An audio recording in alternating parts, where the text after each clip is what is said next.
15-16 घंटे पहले अमित शाह ने योगी को एक चेतावनी दी, सख्त लहजों में चेतावनी दी। सिर्फ योगी को दी या फिर कि यह चेतावनी प्रधानमंत्री नरेंद्र मोदी के लिए भी थी। और उसके ठीक बाद माघ मेला से एक खबर आती है, शंकराचार्य माघ मेले को छोड़कर चले जाते हैं। क्या अमित शाह की यह चेतावनी इस बात की तरफ इशारा कर रही है कि अब भारतीय जनता पार्टी की वापसी नहीं हो पाएगी? और क्या इन सब का कनेक्शन कहीं ना कहीं उन तमाम श्रापों अभिशापों से भी जाकर जुड़ जाता है जो भारतीय जनता पार्टी के तमाम समर्थक सड़कों पर आज की तारीख में मोदी और योगी को देने लगे हैं कि इतने सालों बाद आए थे ना, अब 200 साल तक नहीं आओगे? सारी बातें जरा विस्तार से करने की जरूरत है और यह समझने की जरूरत है कि क्या अब भारत की सियासत उस मोड़ पर आकर खड़ी हो गई है कि जो भारतीय जनता पार्टी खुद को दुनिया की सबसे बड़ी राजनीतिक दल के तौर पर प्रचारित और प्रसारित करती है, अब उसका अंतिम समय आ गया है। नमस्कार, मैं स्वप्निल और आप मुद्दा देख रहे हैं। आगे बढ़े उससे पहले वही छोटी सी अपील। मुद्दा इन दिनों एक गंभीर आर्थिक संकट से जूझ रहा है। एक तरफ हमारे मेन बैंक अकाउंट फ्रीज चल रहे हैं, तो दूसरी तरफ हमारे 2.5 साल पुराने चैनल को हमसे लंबे समय तक छीन कर रखा गया था। ऐसे में डे टू डे ऑपरेशंस में मुद्दा को काफी मुश्किलों का सामना करना पड़ता है।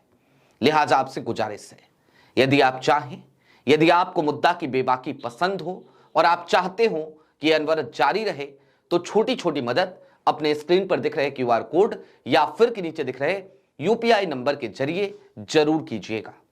अब आगे बढ़ते हैं। दोस्तों, अमित शाह ने क्या कहा उस तरफ तो चलेंगे और इस बात का भी विश्लेषण करेंगे कि क्या अमित शाह ने इस बात का भी खुला ऐलान कर दिया कि अब ना तो प्रधानमंत्री नरेंद्र मोदी कुर्सी पर रहने के काबिल हैं और ना ही योगी आदित्यनाथ मुख्यमंत्री बने रहने के काबिल।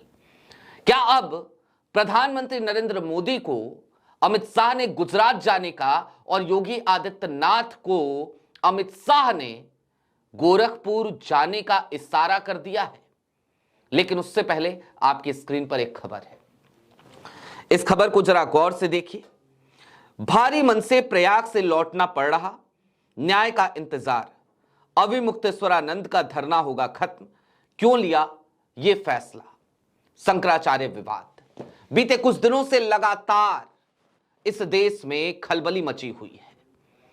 कई लोग योगी की आलोचना कर रहे हैं, योगी आदित्यनाथ की आलोचना कर रहे हैं, और मैं आज मुख्यमंत्री आदित्यनाथ ही कहूंगा। मैं नाम के आगे से योगी हटा देना चाहता हूं, क्योंकि जो योगी होता है ना, वो अपने तमाम इंद्रियों पे काबू पा चुका होता है। जो योगी होता है ना, उसके अंदर अहंकार का पुट नहीं होता। लेकिन दूसरी तरफ मुख्यमंत्री आदित्यनाथ ने जिस तरीके से पहले उनके प्रशासन ने एक बड़ी गलती करी, उसके बाद वो अपने अहंकार में डूबे रहे और यहां तक कि इशारों में शंकराचार्य को काल नेमी तक कह दिया, तो निश्चित तौर पर अब वो योगी कहलाने के लायक नहीं है। कम से कम मैं ये शब्द हटा देना चाहता हूं। अब दूसरी खबर, अमित शाह ने क्या कहा। आपकी स्क्रीन पर एक और खबर है, इस खबर को भी देख लीजिए। सनातन मूल्यों का अपमान करने वालों की सत्ता में वापसी नामुमकिन। शाह बोले, संतों के आशीर्वाद से ही मिलती है गद्दी। अमित शाह, और यह बयान कहां दिया जानते हैं?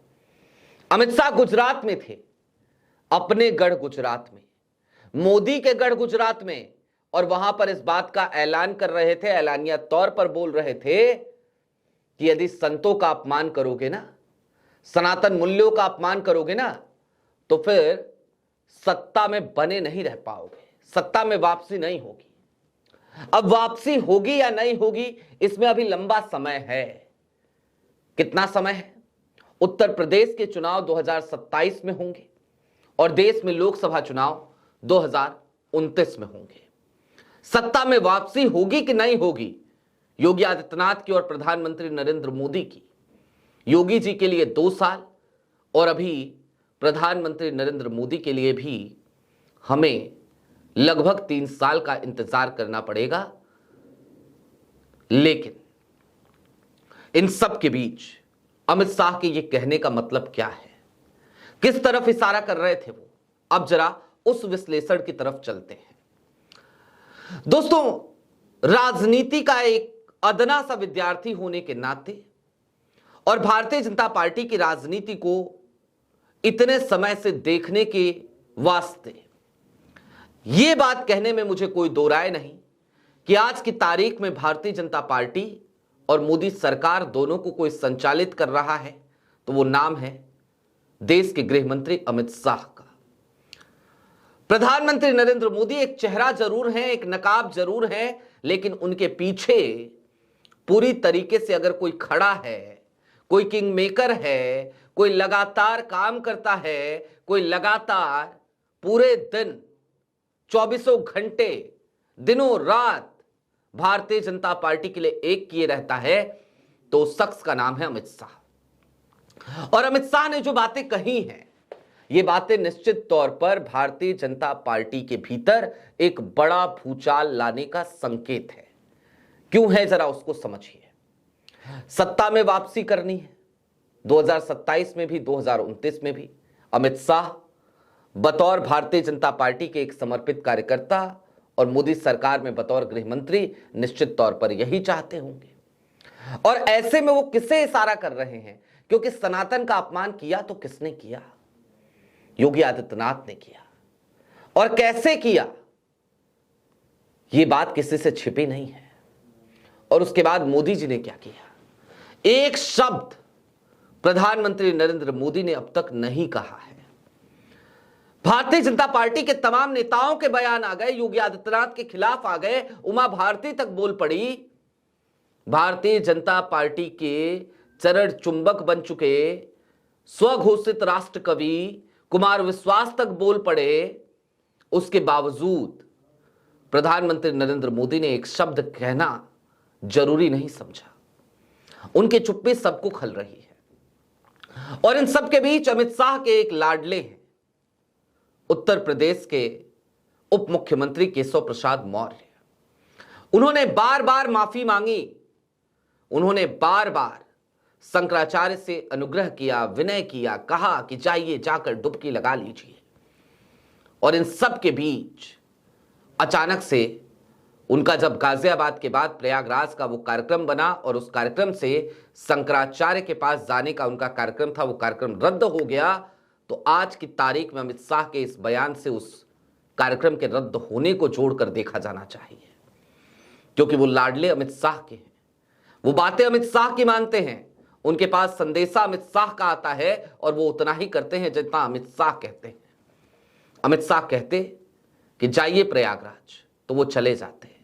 अमित शाह कहते स्नान कराइए शंकराचार्य को तो वो करवा देते। और इस बात में भी कोई दो राय नहीं कि अगर केशव प्रसाद मौर्य वहां पहुंच जाते तो स्वामी अविमुक्तेश्वरानंद, शंकराचार्य अविमुक्तेश्वरानंद, वो अपने तमाम गुस्से को पी जाते, अपने अपमान को भूल जाते, वो भूल जाते उनके शिष्यों के बदन पर पड़ी हुई लाठियां और वो माफ कर देते। लेकिन ऐसा हुआ नहीं। और क्यों नहीं हुआ ऐसा? क्योंकि निश्चित तौर पर ऐसा लगता है अब कि इसके पीछे कहानी यही चल रही थी कि अमित शाह ने नहीं चाहा कि ऐसा हो। योगी आदित्यनाथ के कहने और ना कहने से कोई फर्क केशव प्रसाद मौर्य को वैसे भी नहीं पड़ता है। केशव प्रसाद मौर्य वैसे भी बहुत सारे ऐसे काम करते हैं जो योगी आदित्यनाथ नहीं चाहते, उसके बावजूद वो नहीं गए। अब दोस्तों, इशारा क्या है, संकेत क्या है, वो समझिए। सत्ता में अगर भारतीय जनता पार्टी की वापसी करानी है तो शंकराचार्य का अपमान हुआ है, सनातन का अपमान हुआ है। क्या अमित शाह ये कहने की कोशिश कर रहे थे कि योगी आदित्यनाथ जी, वक्त पूरा हो गया, सनातन का आपने अपमान कर दिया, अब अगर भारतीय जनता पार्टी को संतों के कोप से बचाना है, शंकराचार्य के श्राप से बचाना है, तो आप वापस गोरखपुर जाइए, अपनी गद्दी छोड़िए, अपनी कुर्सी छोड़िए, दिल्ली का जो सपना आप सजो के बैठे हैं, दिल्ली भूल जाइए, आप अब अपना मठ संभालिए। और निश्चित तौर पर ऐसा ही संदेशा संभवतः प्रधानमंत्री नरेंद्र मोदी के लिए भी है।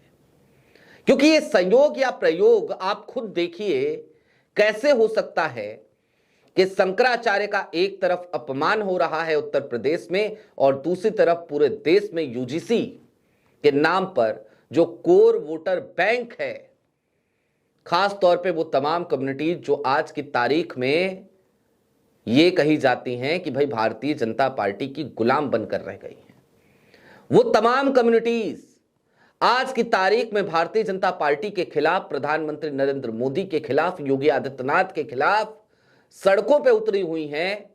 वो लगातार अपने हाथों में तख्ते पर्ची लेकर के सरकार को घेरने का काम कर रही हैं और वो तमाम कम्युनिटी चीख चीख कर, चिल्ला चिल्ला कर यही कह रही हैं कि इतने सालों तक आप दूर रहे थे ना सत्ता से, अब वापसी की उम्मीद मत करना। दोस्तों, अमित शाह को तो यह बात समझ में आ गई है कि भारतीय जनता पार्टी को यदि अनवरत रूप से आगे बढ़ाना है, उसको यदि ऐसे ही सत्ताधीश बनाए रखना है, तो अब जिन लोगों ने संतों का अपमान किया है उन तमाम लोगों को सत्ता से बेदखल करना पड़ेगा, दूर करना पड़ेगा। लेकिन क्या यह बात योगी आदित्यनाथ की समझ में भी आ रही है? क्या यह बात प्रधानमंत्री नरेंद्र मोदी की भी समझ में आ रही है? और अगर आ रही होती तो क्या अमित शाह को यह बयान देना पड़ता? निश्चित तौर पर ऐसे वक्त में, इतने नाजुक हालात में भी यदि अमित शाह इस तरीके का बयान दे रहे हैं तो उसके पीछे का कारण सिर्फ इतना ही हो सकता है कि अमित शाह को पता है गलती बहुत बड़ी हुई है, इस गलती की कोई माफी नहीं है, क्योंकि ये गलती नहीं गुनाह है। और उन्होंने देखिए 15-16 घंटे पहले ये बात कह दी थी, जब शंकराचार्य के माघ मेले से प्रस्थान करने का कार्यक्रम आ चुका था, उस वक्त पे कर दी थी। और इन सब के बाद क्या हुआ? योगी आदित्यनाथ ने घुटने टेकने का एक स्वांग जरूर रचा। प्रशासन की तरफ से एक चिट्ठी पहुंचती है स्वामी अवमुक्तेश्वरानंद के पास और उनसे कहा जाता है जाइए, जाकर स्नान कीजिए, चलिए आपको स्नान करा देते हैं।